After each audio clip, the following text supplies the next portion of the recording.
Thomas Longman stepped out of his car and onto the cracked driveway of his childhood home.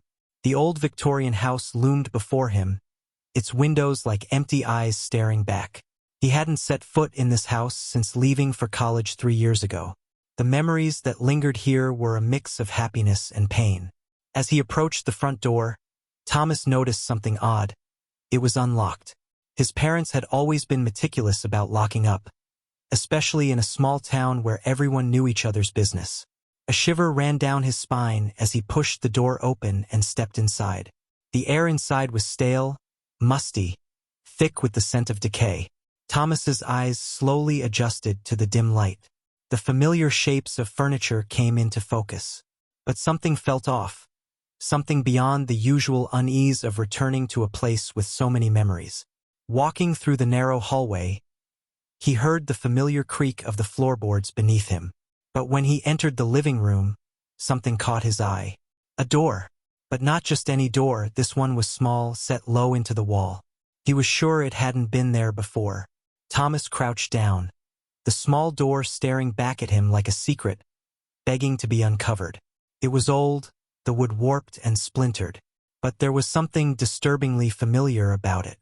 The brass handle was polished, glinting faintly in the dim light, as though someone had touched it recently.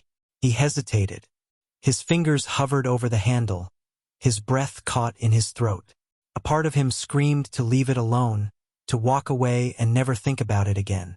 But his curiosity, always a stubborn trait, refused to let him go. With a shaky exhale, Thomas gripped the handle and pulled. The door resisted at first, but then it groaned open, a sound that echoed through the quiet house. A faint, acrid smell seeped out, stinging his nose, making his stomach churn. Peering into the opening, he saw stairs descending into darkness.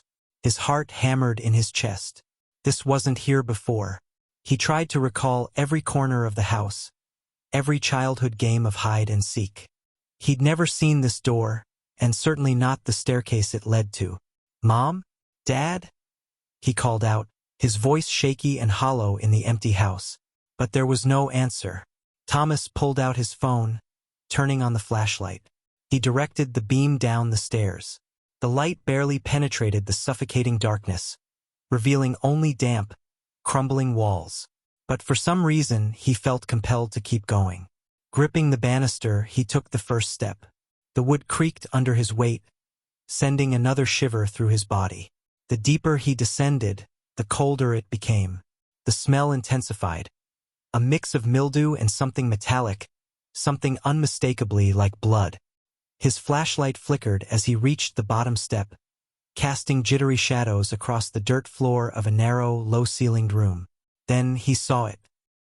At first, Thomas thought it was a trick of the light. But as he stepped closer, the horrifying truth became undeniable. Chains hung from the walls, rusted and worn but unmistakable in their purpose. Dark stains marred the dirt floor, some dry, others disturbingly fresh. In the far corner of the room was a large trunk. Old, its leather straps frayed, the metal corners tarnished. The lid was slightly ajar, revealing what looked like a tangle of cloth. Or was it hair? His legs felt like lead, but his body moved forward on its own, his mind screaming for him to stop. He reached the trunk, his hands trembling as he gripped the edge of the lid. With one swift motion, he yanked it open. The light from his phone caught the unmistakable glint of bone. A skull stared back at him, its hollow eyes frozen in eternal terror. Thomas stumbled backward, nearly dropping his phone. His breathing became ragged, his pulse deafening in his ears. That's when he noticed something even worse. The chains on the walls, they were moving. Thomas's chest heaved as his body froze in terror. The figure leaned closer. Its face was shrouded in shadow, but the glow of its eyes illuminated features that didn't seem human. Stretched, hollow, and impossibly sharp. The cold hand on his ankle tightened, its grip icy enough to burn. "Leave now." The voice wasn't really a voice at all. It was a guttural rasp, layered with echoes that bounced off the very walls of the room. Summoning every ounce of strength he had, Thomas kicked out with his free leg. His boot connected with the figure's grip. It let out a sharp, ear-splitting screech that echoed through the room, momentarily loosening its hold. Thomas scrambled backward, his hands clawing at the dirt as he lunged for his phone. The flickering light barely illuminated the room, but it was enough to show the chains now thrashing wildly against the walls, as if alive. Whatever force was pulling them toward the room's center seemed to grow stronger with each passing second. The figure, unfazed by his resistance, began to advance again, its movements slow but deliberate. Thomas scrambled to his feet, his back slamming against the damp wall. He searched desperately for a way out, his phone casting fleeting beams of light across the room. Then he saw it, a small opening near the base of the far wall. It was barely wide enough to crawl through, but it was his only chance. As the figure lunged, Thomas dove toward the opening, his heart pounding so hard it felt like it might explode. The figure's hand grazed his shoulder, a freezing burn that sent shockwaves through his entire body, but he managed to pull himself through the opening. The space beyond was a narrow tunnel, dark and claustrophobic, but he didn't stop. Crawling as fast as his body would allow, Thomas felt the walls of the tunnel narrowing, the damp earth pressing against his shoulders.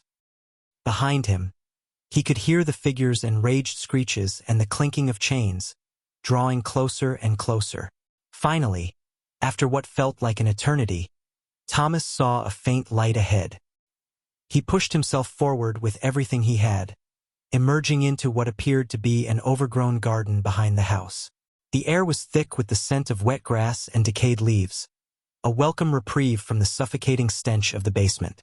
He collapsed onto the ground, gasping for air, his entire body trembling. For a moment, the world seemed still, save for the rustling of leaves in the wind. But then he heard it, the creak of the small door inside the house opening again. And this time, the chains rattled louder than before. As Thomas struggled to catch his breath, he knew he couldn't stay there. He had to keep moving, had to find help. But as he stumbled to his feet, he realized he was completely disoriented. The overgrown garden seemed to stretch on forever, with no clear path in sight. Panic set in as he stumbled through the underbrush, his heart racing with every snap of a twig or rustle of leaves. He could feel eyes upon him, could sense the presence of something malevolent lurking just out of sight. Suddenly, Thomas heard the sound of footsteps crunching through the gravel behind him. Heavy, deliberate footsteps that seemed to be gaining on him with every passing second. He didn't dare look back, fearing what he might see. Instead, he poured all his energy into running, his legs pumping furiously as he burst through the garden gate and onto the deserted street. The footsteps stopped at the gate, and for a moment, there was silence.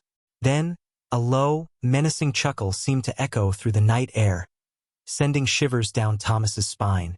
He didn't stop running until he was back in his car, speeding away from the house as fast as he could. But even as he put distance between himself and the horror he'd uncovered, Thomas couldn't shake the feeling that he was being watched, that unblinking eyes were trained on him from the darkness. And when he finally dared to glance in the rearview mirror, he could have sworn he saw a figure standing in the middle of the road, its eyes glowing with an otherworldly light. Thomas's hands gripped the steering wheel so tightly his knuckles turned white. His chest heaved, and his eyes darted between the road ahead and the rearview mirror. The figure was gone now, if it had ever truly been there. But that chuckle still echoed in his mind, a haunting sound that seemed to burrow deep into his bones. He kept driving, the small-town streets eerily deserted at this late hour. Streetlights cast pools of dim yellow light on the asphalt, but the spaces between them felt impossibly dark. As he reached the edge of town, a sharp pain flared in his shoulder, where the figure's icy grip had touched him. He pulled over, shaking, and turned on the car's dome light to inspect the spot. What he saw made his stomach churn. A dark, branching mark, like frostbite or veins filled with ink, spread across his skin from where the figure had grabbed him. It didn't hurt anymore, it burned. "What the hell is happening to me?" Thomas whispered, his voice trembling. He thought about going to the hospital, but how could he explain this? As he debated his next move, the car's radio crackled to life, the static loud and jarring in the silence. Thomas hadn't turned it on. Slowly, the static began to morph, becoming something almost like words. "You can't run."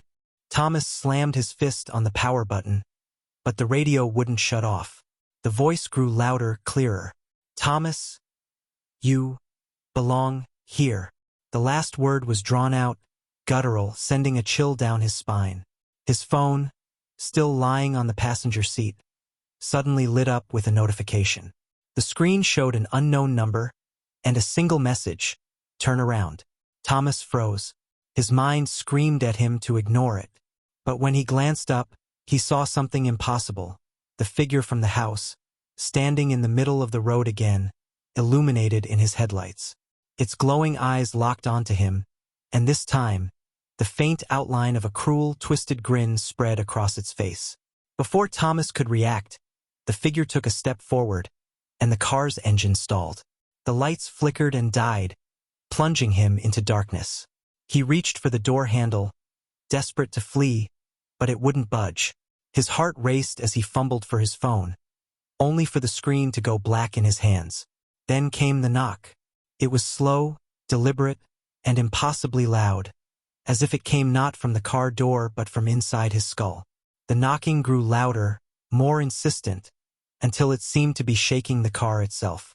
Thomas felt a cold sweat break out as he strained against the locked door, his breath coming in ragged gasps. He could feel the figure's presence outside, its malevolent energy seeping into the car, wrapping around him like an icy shroud. In a desperate attempt to break free, Thomas slammed his fists against the steering wheel, his knuckles white with exertion. But the car remained stubbornly still, a metal prison trapping him in the suffocating darkness. The knocking intensified, each blow sending a wave of fear through him.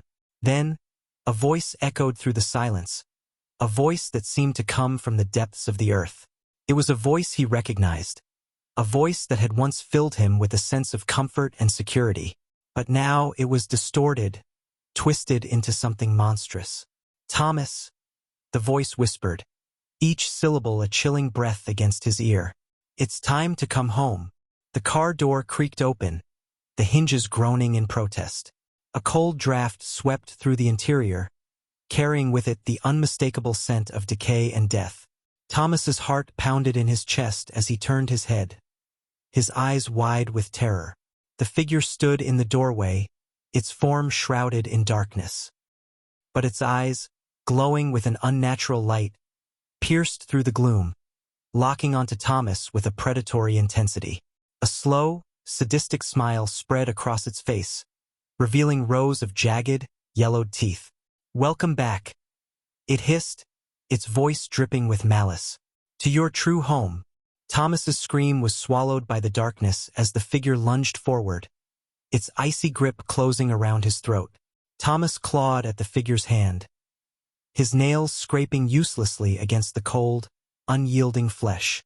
The pressure on his throat was unbearable, cutting off his air and forcing black spots to dance in his vision. He kicked wildly, desperate to free himself, but the figure's strength was inhuman. As he struggled, the interior of the car began to shift. The dashboard warped, the fabric of the seats decayed, and the windows fogged over with an eerie frost.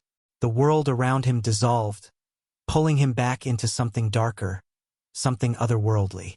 The last thing Thomas saw before the blackness swallowed him whole was his own reflection in the rearview mirror, or what he thought was his reflection. The face staring back wasn't his. It was pale, gaunt, with hollow eyes that glowed faintly like embers, and lips twisted into a silent scream. When he awoke, Thomas found himself back in the basement of the house. The dim flashlight lay a few feet away, casting weak, jittery light on the walls. The chains were still, but something else had taken their place. Carved into the dirt floor around him was a circle filled with runes that seemed to writhe and pulse as if alive. His body felt heavy, like he was pinned by an unseen force, and the mark on his shoulder burned hotter than ever. He tried to scream, but no sound escaped. The figure was there, standing at the edge of the circle. But now it wasn't alone. Shadows writhed around it, twisting into shapes that barely resembled human forms. Their hollow faces turned toward him, mouths gaping in silent screams. "You cannot escape what you are," the figure said, its voice now layered with the echoes of countless others. It knelt down, its glowing eyes locking with Thomas's. "You belong to this house. To me." The runes on the ground flared to life, the light blindingly bright and searing. Thomas's body convulsed, his muscles locking as a deep, guttural roar erupted from his throat. He could feel himself unraveling, his very essence being pulled from him, as if the house itself was consuming him. The last thing Thomas saw before his world dissolved into agony was the trunk in the corner, now open. It wasn't just filled with bones. It was filled with faces, faces frozen in terror, their hollow eyes watching him as he became one of them. And then, there was only silence. The house stood still once more, its dark secrets hidden behind its cracked walls and empty windows. Outside, the garden remained overgrown, the gate swaying gently in the breeze. Somewhere, deep within the shadows, the faint sound of chains began to stir again.